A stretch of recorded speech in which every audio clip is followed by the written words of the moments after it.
സാമൂഹ്യക്ഷേമ pension അട്ടിമറിക്കുന്ന UDF സർക്കാരിനെതിരെ KSKTU pension ഗുണഭോക്താക്കളുടെ പ്രതിഷേധ പരിപാടി സംഘടിപ്പിച്ചു. സാധാരണക്കാരായിട്ടുള്ള ജനവിഭാഗങ്ങളുടെ നന്മയ്ക്ക് വേണ്ടിയിട്ടാണ് നമ്മുടെ പോരാട്ടം എന്ന് പറയുന്നത്. സമൂഹത്തിലെ അടിസ്ഥാന ജനവിഭാഗത്തെ ചേർത്ത് പിടിച്ചുകൊണ്ട് അവരെ മുന്നോട്ട് കൊണ്ടുവരിക എന്നുള്ളതാണ്.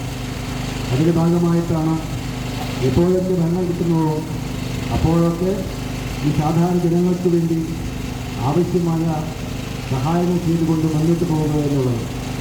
നമുക്കറിയാം, ഇന്ത്യ രാജ്യത്തെ മാതൃകയാക്കിക്കൊണ്ട് ചരിത്രത്തിൽ ആദ്യമായി പാവപ്പെട്ട ജനവിഭാഗങ്ങൾക്ക് പെൻഷൻ എന്ന രീതി ഇന്ത്യ രാജ്യത്ത് ആദ്യമായി സൃഷ്ടിച്ചതും കൊടുത്തതും നായനാർ ഗവൺമെന്റായിരുന്നു.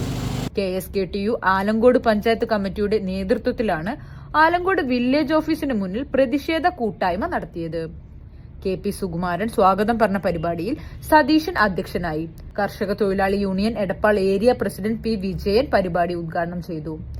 NV ഉണ്ണി, MV രവീന്ദ്രൻ, KM സുബ്രഹ്മണ്യൻ എന്നിവർ പരിപാടിയിൽ സംസാരിച്ചു. രാമചന്ദ്രൻ നന്ദി രേഖപ്പെടുത്തി. അതാണ് നമ്മുടെ പല അനുഭവങ്ങൾ ചൂണ്ടിക്കാണിക്കേണ്ട ഇവിടെ എണ്ണി പറഞ്ഞതാണ്. ആ രീതിയിലേക്ക് നമ്മുടെ രാജ്യത്തിന്റെ കേരളത്തിന്റെ ഭരണത്തെ മാറ്റിക്കൊണ്ടുപോകുമ്പോൾ പാവപ്പെട്ടവനെ വഴിയാധാരമാക്കുന്ന രീതിയിലേക്ക് പോയാൽ അത് വലിയ പ്രക്ഷോഭത്തിനും വലിയ പ്രയാസങ്ങൾക്കും. പ്രകടനത്തിന് CK Suresh Babu, KP Moythunni, PP ചന്ദ്രൻ, PV വിജയൻ, TK രതീഷ് എന്നിവർ നേതൃത്വം നൽകി. പാവപ്പെട്ടവന്റെ കർഷക തൊഴിലാളിയെ വീറും വിശേർപ്പും പാവപ്പെട്ടവന്റെ ത്യാഗം, ആ ത്യാഗം എന്താണെന്ന് CNTV ചങ്ങരംകുളം.